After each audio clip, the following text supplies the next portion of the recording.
हवलक्लिबा नाहारोल सिंहबो मसक नाइबा मियोय अमा ओइरकनबा वखलोंदा 13 सुबा असेंबली इलेक्शन दा मोइरांग एसीगी इंटेंडिंग कैंडिडेट ओइगदौरिबा क्वाक्टा म्युनिसिपल काउंसिल वार्ड नंबर 8 गी जुनुस खान मिरेप ओइरगनी हाइना लाउथोकपगी थोरम अमा वी सपोर्ट जुनुस खान टीमना सिंदुना मिरेप ओइगदौरिबा जुनुस खान गी युमदा ngasi पांगथुखरी थोरम अदुदा social worker Mohammad Abdul Matalif Jamiatul Ulama Bishnupur district के एडवाइजर एमवी सफीउद्दीन अंजुमान इस्लाही मौसेरा कोक्टा की सरदार एमबी अब्दुल कलाम थमनापोकपी वार्ड नंबर 5 के ex member L Thoibi Thamnapokpi ward number 5 तगी सोशल वर्कर एम मेमचोंबी सुगनुसिफाई सोशल वर्कर एल संजोय ट्रोंगलाउबी सोशल वर्कर सनायमा Ngangkhalawai social worker Janmin Joy intending candidate Junus Khana athoiba mithunglen oina saruk yakhi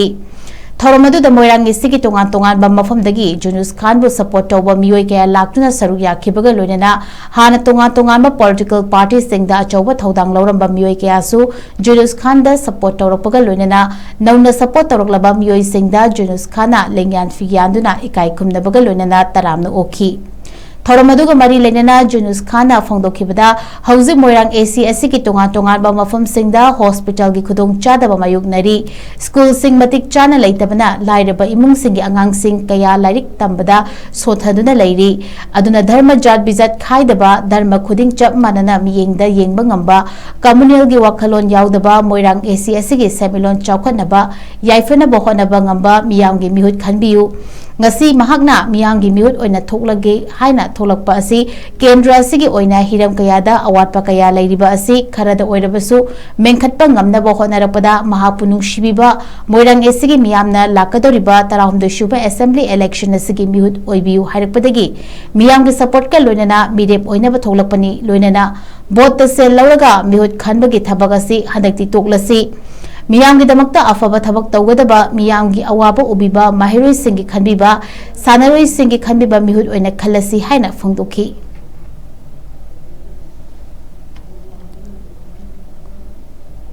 हाइबा मतमदा मोइना आइबु थोंगा पिरपा मसुम आइगि वखलो लुबु मोइना खंगबा मतमदा ए नंग तौगे हागदि फरे नंग थोगो नंगी दमकता कोइ नंगी तुंगदम सुंगमांग दै कोइ लेरे नंग खोंफम हंबया होय खोंफम चेन लेपो म्याम परजा पुनमक नंगी सपोर्टर लाकनी हाबगी थाज बम लोइना थंबीबदगी ngasi aina vote asi sapong lakpani nasida aina haning libadi aithoi hojik moirang kendra da missing yam jaraga su sinfam leitabam sum settlement leitaba agriculture gi lamda kaya wakhan thambidaba aithoi chawkat thorang lambi thong hospital education sector sports sector haiba mafam asida sothar pa atai gi hingaruba matamda haiba meyam asi urapa matam pindaba meyam aduna hamoida power padagi ngasi aina karigumba kharadindi oiragasu miyamda habu goina uchar mage haiba gi wakhalonda thoglapani adumakpu ayeng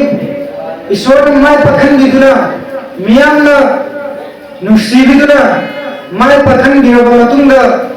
aina tawninga thabuk tharum kyamas lay adubu matang asida aina miyamda promise tawbusu aina pamde marandi haukiba kyana promise tawraga mamitagi mapi taraga wasaga maga kalkaba matungda halna fogi gidaba khanna bigidaba naina bigidaba aduna maruna rakana ngasidi atop wakhalonda lae vote thoglagadi kalba dito bro ka dhaga ke su tawroi dabni aduna makhoi di jaipana lothop ya bam kai lothop ka dani habese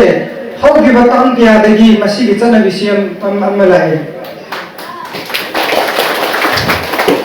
masida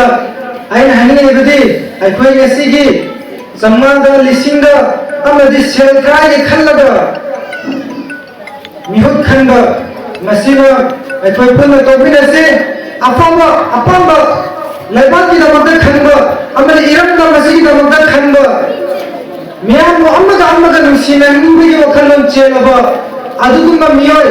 kamunin gi wakhal yamraba dharma jati khayuk taba अदुगुम्बा मियोय अदुदा